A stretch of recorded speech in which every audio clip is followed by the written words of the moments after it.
तथा जिसके लिए केंद्र व राज्य सरकार द्वारा संविधान में कानून के हिसाब से धन उपलब्ध कराए जाने का भी प्रावधान है। लेकिन यह खास ध्यान देने की बात ये भी है कि चुनाव में SC, ST, OBC व महिलाओं आदि के लिए जो आरक्षण की व्यवस्था की गई है,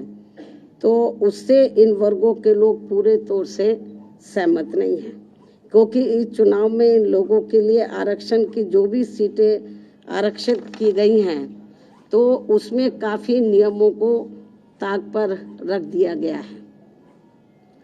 जिससे जाहिर होता है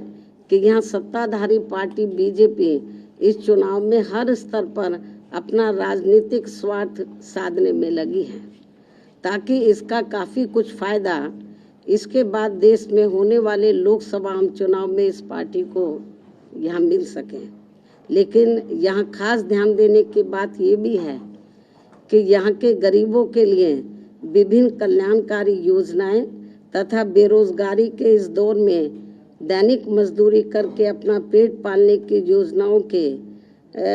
धन में भी कटौती व भुगतान में देरी आदि करके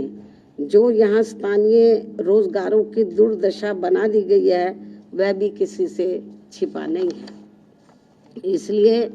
ऐसी स्थिति को बेहतर बनाने के लिए यहाँ निकाय स्तर पर जागरूक, योग्य व ईमानदार जनप्रतिनिधि चुनने की जरूरत है, जिसमें खासकर गरीबों, दलितों, पिछड़ों एवं अन्य उपेक्षित वर्गों तथा अक़लियतों आदि को भी अपनी अहम भूमिका निभानी होगी, जिनके कुल मिलाकर वोट यहाँ काफ़ी ज़्यादा बन जाते हैं और इनको इस चुनाव में भी विरोधी पार्टियों के सभी साम दाम दंड भेद आदि हथकंडों से सावधानी बरतते हुए व खासकर सत्ताधारी पार्टी